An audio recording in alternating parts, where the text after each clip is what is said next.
Հենց նրանից էր Նիկոլա ժառանգել իր ամենամեծ պարգևը և ամենասարսափելի անեծքը՝ տեսնելու աշխարհն այնպես, ինչպես ոչ ոք չէր տեսնում։ Դեռ մանկուց նա տարբերվում էր բոլորից։ Մինչ մյուս երեխաները խաղում էին, Նիկոլա ժամերով նստում էր, դիտելով կայծակները։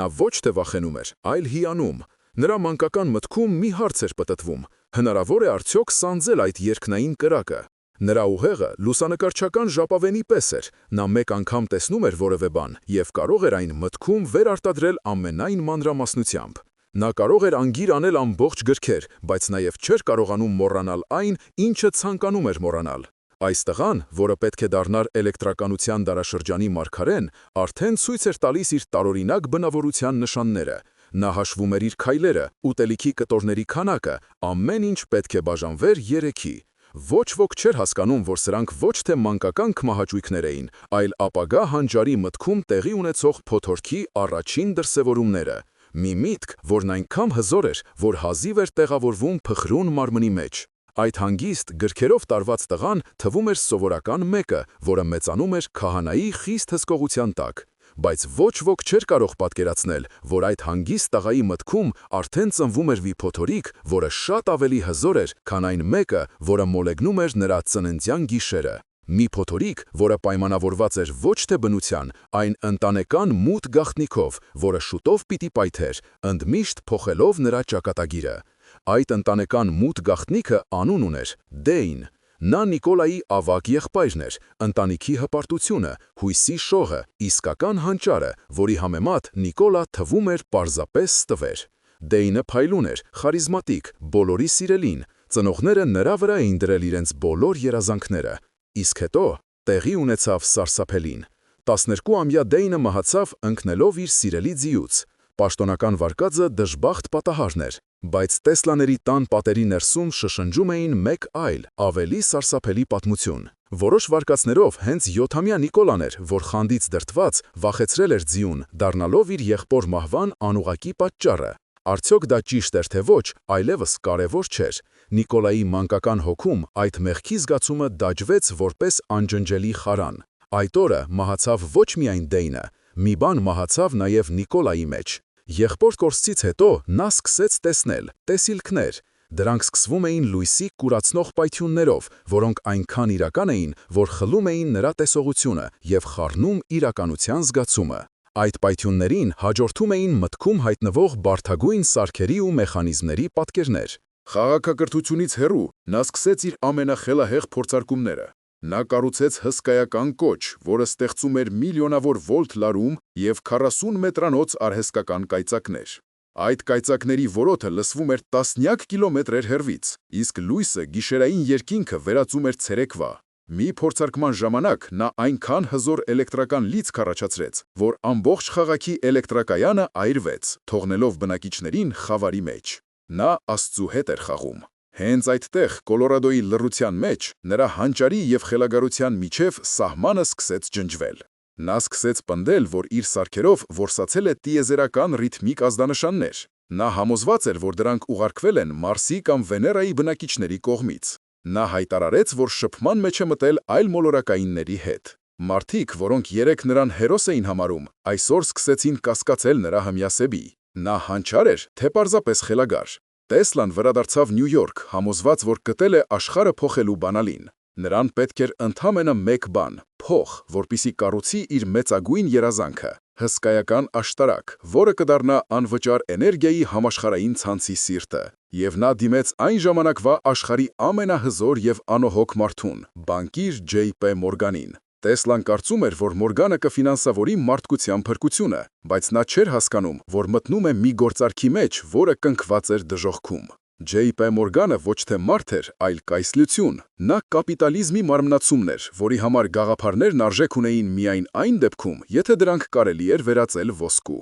Տեսլան իր հանճարեղ միամտությամբ եկավ նրա մոտ և խնդրեց ֆինանսավորել իր ուտոպիան, բայց նա կատարեց ճակատագրական սխալ։ Նա Մորգանից թաքցրեց իր իրական նպատակը՝ անվճար էներգիա բոլորի համար։ Փոխարենը նա ներկայացրեց նախագիծը որպես համաշխարհային անլար հեռագրային համակարգ, որը կարող էր մրցակցել Գուլիելմո Մարկոնիի նորաստեղծ ռադիոյի հետ։ Մորգանը, տեսնելով շահույթի հնարավորություն, տվեց $150,000։ Լոնգ Այլենդում սկսվեց հսկայական 57 մետրանոց Վորդենքլիֆ աշտարակի շինարարությունը։ Սա պետք է դառնար Տեսլայի նոր աշխարհի սիրտը, նրա երազանքի մարմնացումը, բայց Տեսլայի պերֆեկցիոնիզմը դարձավ նրա թշնամին։ Նա անընդհատ փոխում էր նախագիծը, պահանջում էր ավելի լավ նյութեր, ավելի բարդ սարքավորումներ։ Գումարը սկսեց հալվել աչքի առաջ, իսկ աշտարակը դեռ քիսատ էր։ Շուտով Տեսլան հասկացավ, որ Մորգանի տված գումարը չի բավականացնի։ Հուսահատ նա կրկին գնաց Մորգանի մոտ լրացուցիչ ֆինանսավորում խնդրելու։ Հենց այդտեղ Ուոլ Սթրիթի պողպատե սրտում տեղի ունեցավ նրանց ճակատագրական խոսակցությունը։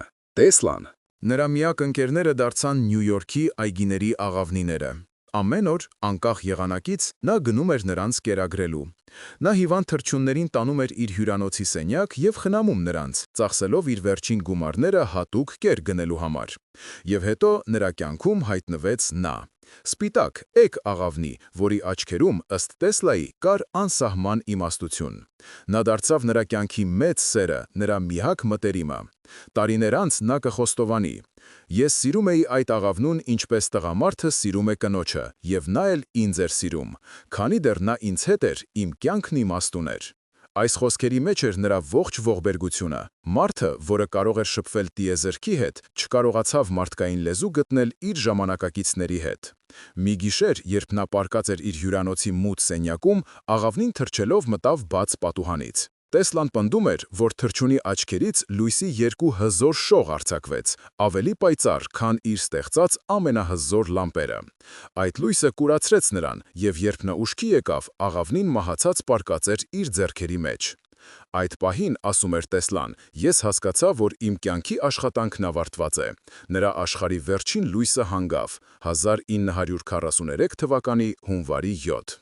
86-ամյա Նիկոլա Տեսլան մահացավ միայնակ։ Նյու Յորքի Նյու Յորքեր հյուրանոցի 33-րդ հարկի իր սենյակում աղքատության և մոռացության մեջ։ Մարդը, որը լուսավորեց աշխարհը, մահացավ խավարի մեջ։ Նրա մահվան մասին իմացան միայն 2 օր անց, երբ սպասուհին, անտեսելով չանհանգստացնել ցուցանակը, մտավ սենյակ։ Նրա մահվան լուրը տարածվելուն պես հյուրանոցի սենյակ են ներխուժում ոչ թե բժիշկներ կամ հարազատներ, այլ ՀԴԲ-ի գործակալներ։ Նրանք կնքում են սենյակը և առգրավում Տեսլայի բոլոր փաստաթղթերը, գծագրերն ու անձնական իրերը, 2 բեռնատար թուղթ։ Ինչ էին փնտրում նրանք մի աղքատ, մոռացված ծերունու թղթերի մեջ։ Գուցե նրանք գիտեին մի բան, որ աշխարհը դեռ պետք է բացահայտեր՝ Տեսլայի ամենասարսափելի գյուտի գաղտնիքը։ ՀԴԲ-ի գործակալները փնտրում էին մահվան ճառագայթի վծագրերը։ Տեսլան իր կյանքի վերջին տարիներին պնդում էր, որ ստեղծել է մի զենք՝ Տելեֆորս, որը կարող է մասնիկների հզոր փունջ արձակել և հարյուրավոր կիլոմետրեր հեռավորությունից ոչնչացնել 10,000 ինքնաթիռից բաղկացած բանակ։ Սա նրա վերջին ամենասարսափելի երազանքն էր՝ զենք, որն այնքան հզոր կլիներ, որ պատերազմներն անիմաստ կդարձներ։ ՀԴԲ-ն, վախենալով, որ այս գծագրերը կընկնել թշնամու ձեռքը, առգրավեց նրա ամբողջ արխիվը։ Զենքը երբեք չգտնվեց, բայց այս պատմությունը սկիզբ դրեց Տեսլայի շուրջ բազմաթիվ դավադրությունների տեսությունների, որոնք շարունակվում են մինչ օրս։ Նրա մահից ընդամենը մի քանի ամիս անց ճակատագիրը վերջապես ժպտաց նրան, բայց արդեն ուշ էր։ ԱՄՆ Գերագույն դատարանը երկար տարիների դատավարությունից հետո վերջապես ճանաչեց Տեսլայի առաջնահերթությունը ռադիոյի գյուտի հարցում, հետմահու խլելով այն Մարկոնիից։ Արդարությունը հաղթանակեց, բայց հերոսն այլևս չկար, որ տեսներ իր հաղթանակը։ Նրա անունը տասնամյակներ շարունակ մնաց մոռացության մեջ, դասագրքերում հիշատակվելով միայն որպես էքսցենտրիկ գիտնական, բայց 21-րդ դարում Տեսլան վերածնվեց։ Համացանցի դարաշրջանը նրան դարձրեց իրական կուռք, չհասկացված հանճարի խորհրդանիշ։ Այսօր մենք ապրում ենք Տեսլայի ստեղծած աշխարհում։ Երբ դուք միացնում եք լույսը, դուք օգտագործում եք նրա փոփոխական հոսանքը։ Երբ դուք օգտվում եք Wi-Fi-ից կամ միացնում եք հեռուստացույցը հեռակառավարման վահանակով, դուք օգտագործում եք նրա անլար տեխնոլոգիաների սկզբունքները։ Նույնիսկ Իլոն Մասկը, մեր ժամանակների ամենահայտնի նորարարներից մեկը, իր էլեկտրամոբիլների ընկերությունն անվանեց Տեսլա,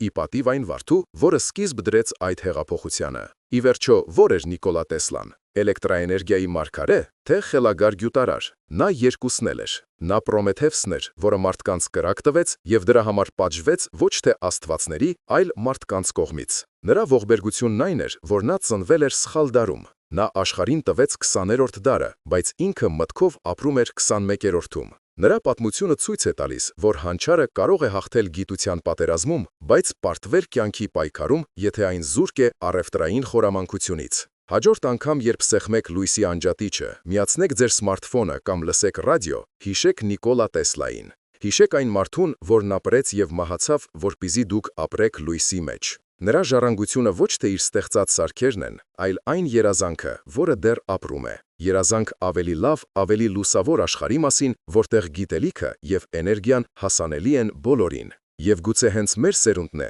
որ պետք է վերջապես իրականացնի նրա այդ մեծագույն անկատար երազանքը։